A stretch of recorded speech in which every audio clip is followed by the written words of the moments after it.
What's up, everyone? It's Flo. We're back with another episode of Facing Forward. This week, I'm talking to 𝐅𝐚𝐜𝐲𝐵, a tour manager from the UK. We got really close really quickly when we started working together because she really loves to have loads of fun, and me, her and Charlie, it was just the three of us at the start, just driving around in cars and vans all over the world. And because we're all similar ages and Mahalia is so mature for her age, we just ended up just being like a full family together. It was amazing. Hi! Hi, sorry, were you waiting there? I was so focused. Okay, so maybe can you tell me a little bit about you and how you got your start in tour management? Yeah, I mean, I totally fell into the industry. It was when I left school when I was like 16, I went to college and I was studying business, maths, and computers. And I wanted to just do whatever, that was the best choice I could make. So I went for that. And on the side, my dad was running a painter and decorator kind of property maintenance business. And on some days I would work with him. So one day anyway, long story short, one day I was working with my dad in this guy's house. He had a studio and I was learning to play guitar at the time. And so he had like this studio and I was like, dude, like all this stuff's amazing. How do I get into this industry? Is there any way in? How do I be a rock star? I just wanted to be the next 𝐼𝐚𝐜𝐲𝐵. That was all that I cared about. And so I asked him and he was like, well, you know, I have a band and we're going on tour in a couple of weeks. If you can tune a guitar, you could maybe come with us and like be the guitar technician or something. I was like, all right, amazing. Let me just call my mum, because I was like 16. So I ran outside to call my parents and was like, can I go away with this guy I've never met? And they were like, well, how are you going to wash your clothes? I was like, I don't know. Give me 1 second. So I spoke to the guy and I was like, how am I going to clean my clothes? He was like, they have machines. I was like, all right, cool. They have machines, mum. She was like, okay, well, if that's what you want to do, go. So I dropped out of college and left with this guy. And that's pretty much it. I haven't really been home since. Wow, that's such a cool story. I love that that's the thing that your mother asked you. Yeah, I know. Of all the things to ask, what are you going to do about your clothes? I think it's strange because a lot of people don't know this industry exists to the extent that it does. Yeah.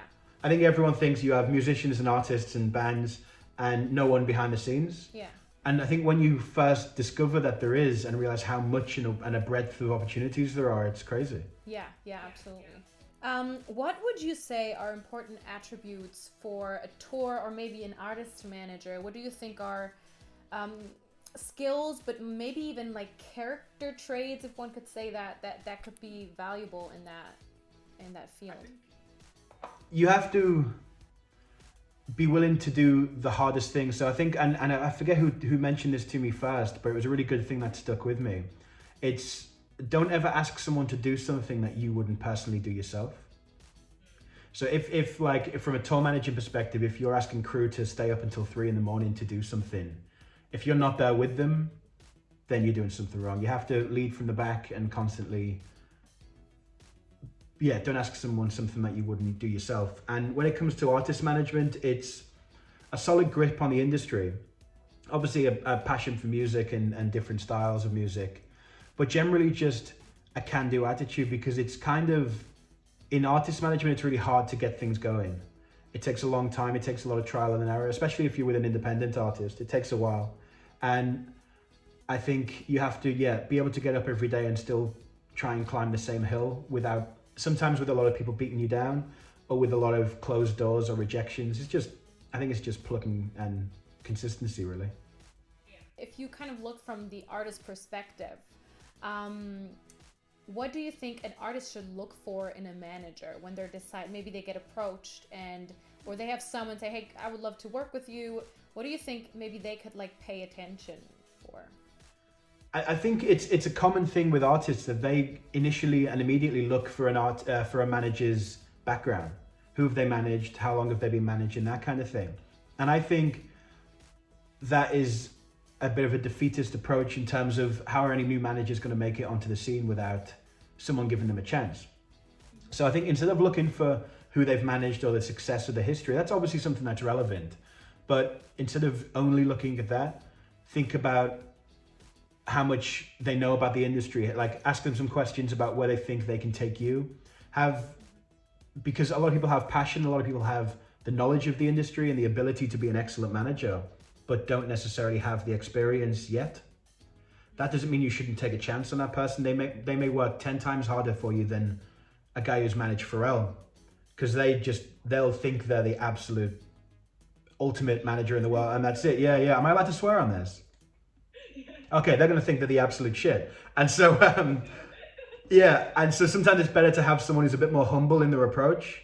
They'll definitely, I think they'll work harder for you. I think that's, yeah. So yeah, to nutshell that, it would be more so look for someone who has a passion and thinks that they can take you to where you need to be. Someone who probably does that part of the job just as passionately as you would do your music, like speaking Yeah. from the artist's perspective. Yeah. Exactly, yeah. And they have belief in you and the music, and Yeah. they can kind of give you honest critique and advice on the music from an external point of view. And yeah, there has to be a trust thing there. Yeah. If if in the conversation, if they're referencing artists that you love and you're kind of getting a flow about, you just really get on with the person, they understand the industry and they love what you do, that's kind of enough for me. Yeah. And maybe for people, because you even mentioned a lot of people don't really know that these positions exist and that this is like work that someone has to get done, as weird as it sounds, but there's people that don't think about that. So what do you do exactly as a tour manager, and where do you start with your job, basically? Like, where do you start when you know you're on tour, or do you even plan the tour? Like, what do you do exactly? Okay, so it's a interesting position because basically what you do is a booking agent, so an artist will have a booking agent and a manager and a kind of label in place if they're signed. The booking agent will find show opportunities for the artist, so be that festival offers or touring opportunities or whatever. They'll put together a routing, which is a bunch of shows in succession, a tour essentially, and present that to the manager, who'll give it to the tour manager. And then once that's done, I do a budget to see how much it's going to cost to actually do that with transport and equipment and people and crew and band and all that stuff. And I present a budget. Once that's approved, I then hire the crew, hire the bus, hire the equipment, book the hotels, book the flights, liaise with the venues, basically just do everything that the show's going to need ahead of time, and then travel with the artist and crew to build the show. On a show day, it's generally just being the main point of call, dealing with the money, the settlement side of things, and just making sure the whole thing runs smoothly. And so it's a diverse role because you do tend to do a lot of different things. But generally, if you do your job right, you do a lot of it before the tour. And then once everything's laid in place, you're just executing the same plan over and over and making sure the wheels don't fall off. Probably also something where you need to be able to like adjust to a lot of situations and kind of react quickly, and like, yeah, I'm thinking like in a concert or gig like situation where like something isn't working or someone's missing or whatever, kind of have to think quickly on that. Hugely, yeah. You're like a firefighter of the entertainment industry. You're constantly kind of running around fixing things, but it's good, it's rewarding, and it's like, I did a lot of different roles in the industry before getting to tour manager, so it's good to have a grip on what all the other departments are up to, so you kind of know that everyone's on it and has what they need. Because I think a lot of people, the tour manager crew relationship and band relationship can sometimes be quite difficult because the tour manager has this overruling kind of power over everyone, and they express it too much.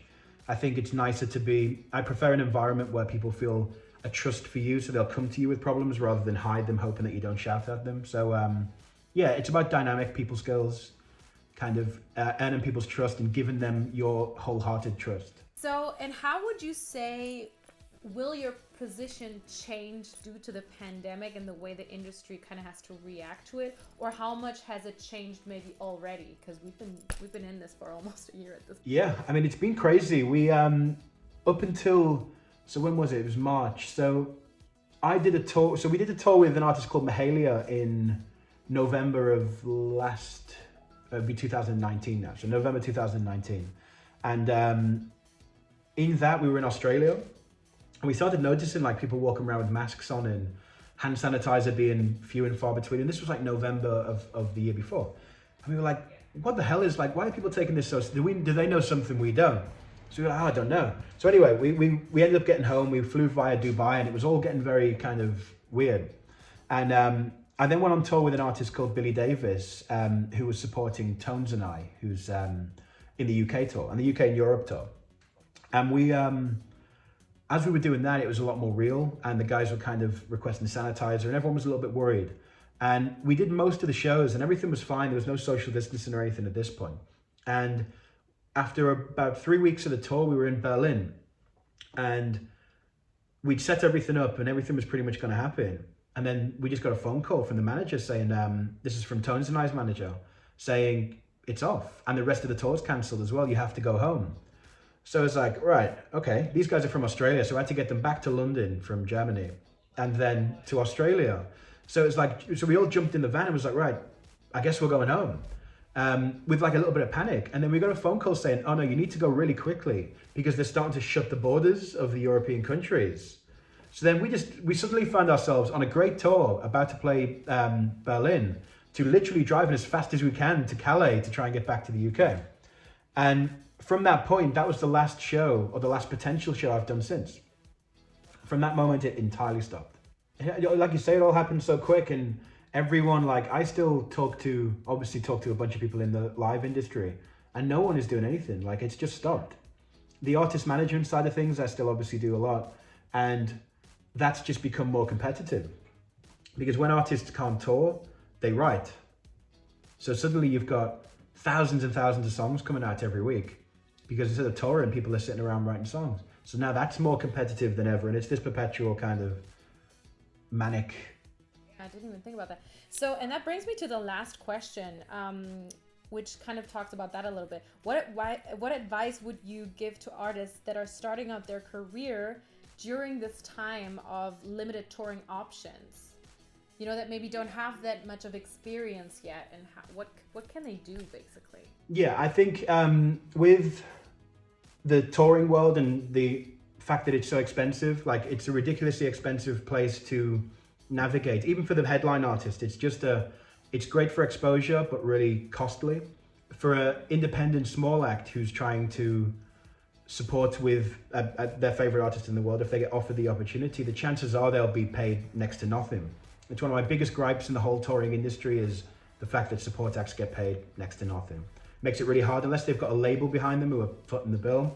They have to reach into their life savings to go and tour with an artist who it might not do anything for them, it might do everything. So in a world where DSPs, Spotify, Apple Music, those kind of things are so accessible, I think artists should independently work on following social media, consistently releasing music. Nowadays, more than ever, Spotify pays more attention to consistent releases rather than large bodies of work separated by 2 years. If you can kind of be consistently releasing, you get the editorial playlisting and different things like that, which tends to do more for the artist than ever. Back in the day, it was like you couldn't really do anything without a record deal. And to get a record deal, you'd have to go out and play shows and get the attraction of an A&R who would sign you, and suddenly you can release music. That model is completely gone. Now it's anyone, if you write good songs, you can release them. So with that, the idea of let's all jump in a van and go and sleep on people's floors to make the dream still exists and it's really fun, but it's not, there's a lot more you can be doing. So in a situation like this, releasing music, building a following, because everyone's on the phones, just trying to capture that, build that following and engage that present. And making room, so I open the window.